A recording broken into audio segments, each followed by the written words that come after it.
July 2nd, 1937. The most famous woman in aviation history takes off in a silver Lockheed Electra, soaring over the Pacific Ocean. Her goal? To become the first person to circumnavigate the globe along the equator. But somewhere between New Guinea and a tiny island called Howland, she vanishes. No radio contact, no wreckage, no distress signal. And for over 80 years, the world has asked the same question. What happened to Amelia Earhart? Amelia Earhart wasn't just a pilot. She was a global icon. She had already flown solo across the Atlantic and shattered records in an era when women weren't even allowed in many cockpits. In 1937, she set out with her navigator, Fred Noonan, to fly around the world, a nearly 29,000-mile journey that had never been completed in this exact way before. By the time they reached Lae, New Guinea, on June 29th, they had covered over 22,000 miles. Their next stop, a remote coral atoll called Howland Island, would be one of the most dangerous legs of the journey. Less than 7,000 feet long, barely above sea level, and located in the middle of the Pacific with no surrounding landmarks. On July 2nd, at 12:30 a.m., Amelia and Fred took off from Lae. It was the last time anyone would see them alive. As the plane neared Howland Island, the U.S. Coast Guard cutter Itasca was waiting to guide them by radio. But the communication was patchy and confusing. Amelia's last recorded transmission came around 8:43 a.m. She said, "We are on the line 157-337. We are running north and south." And then, silence. The Itasca never made visual contact. The plane never arrived. Search planes were sent immediately. Ships scoured the ocean for days. It became one of the most expensive and extensive search efforts in U.S. history. But nothing was found. No plane, no bodies, no wreckage. It was as if the sky had swallowed them whole. Over the decades, countless theories have emerged. Some are grounded in science, others in speculation. One theory says she simply ran out of fuel and crashed into the ocean near Howland Island. A tragic yet plausible explanation. But then came the bones. In 1940, on a remote island called Nikumaroro, 400 miles southeast of Howland, British colonists found human bones, a woman's shoe, and remnants of a campsite. At the time, the bones were declared male, but decades later, scientists re-examined the data and concluded they were likely female, and closely matched Amelia's measurements. But here's the twist. The bones are now missing. They vanished from archives sometime in the 1940s or 50s. No one knows where they are. Other researchers found 1930s-era aircraft parts and even glass bottles from the U.S. at the site. Was this where she crash-landed and survived, stranded, waiting for rescue? As the search dragged on with no wreckage, no radio distress, and no bodies, people began asking the unthinkable. What if Amelia Earhart didn't crash at all? One of the most controversial yet widely circulated theories is that she was working for the U.S. government as a spy, that her mission to fly around the world was a cover-up, and her true objective was to photograph Japanese military installations in the Pacific.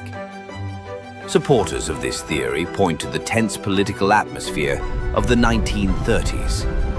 The U.S. and Japan were on the verge of war. Earhart, with her fame and global access, would have been the perfect civilian cover. She could fly into territories most military pilots could never reach without suspicion. In 2017, a photograph surfaced in the U.S. National Archives that reignited this theory. It appeared to show a woman and a man, closely resembling Amelia and her navigator Fred Noonan, sitting on a dock in the Marshall Islands, then under Japanese control. In the background, there's a Japanese naval ship towing a barge, and on that barge is what some experts believe could be the Lockheed Electra aircraft. The theory claims that Amelia's plane may have gone off course and crash-landed in the Marshalls. She and Fred were captured by the Japanese, possibly suspected of being spies, and taken into custody.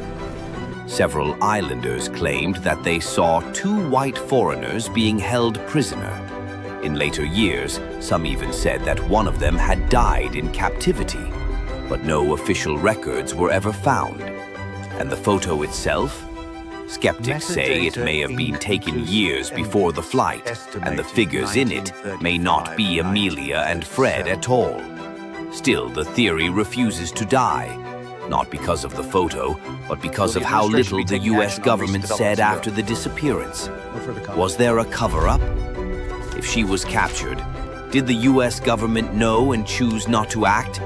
Or worse, choose not to admit they sent her on a mission? If Amelia was a civilian casualty of wartime secrecy, we may never know. But that possibility still haunts many historians. Decades have passed, but the mystery only deepens. In 1940, British colonists on Nikumaroro Island found human bones, a woman's shoe, and a box thought to contain navigational instruments. At the time, a doctor examined the bones and declared they belonged to a man. But in 1998, a forensic anthropologist reviewed the recorded bone measurements and concluded that the bones, now mysteriously missing, were 99% likely to have belonged to a tall white female of European descent, someone like Amelia. Excavations on the island have since uncovered early 20th century artifacts, including pieces of glass believed to be from American cosmetic products, parts of a US-made pocket knife, and scraps of what appear to be aircraft aluminum. Some believe Amelia survived the crash and lived on the island for days, maybe weeks, before eventually dying from dehydration injury or starvation. It's possible she lit signal fires. It's possible she waited for rescue that never came. And then there's the deep sea theory, that her plane crashed and sank somewhere in the vast Pacific near Howland Island, and that it simply lies buried beneath thousands of feet of water, beyond the reach of modern equipment. Several private companies have launched sonar searches and robotic submersibles costing millions of dollars. Some claim to have found debris, but nothing confirmed. In 2019, underwater sonar scans revealed unusual shapes on the ocean floor, just miles from Howland, sparking fresh hopes. But after multiple dives, no wreckage was recovered. So what are we left with? We know Amelia was bold, someone who refused to live a life of limits. We know she flew into some of the most dangerous skies on Earth. And we know she vanished without a trace. But what we don't know, and maybe never will, is how her story ended. Was she lost to the sea? Did she live as a castaway? Was she silenced by secrets we still don't fully understand? And maybe that's why her name still echoes across generations, not just because of her bravery, but because of the mystery that surrounds her. Amelia Earhart didn't just disappear. She became a legend, and the world is still searching for answers.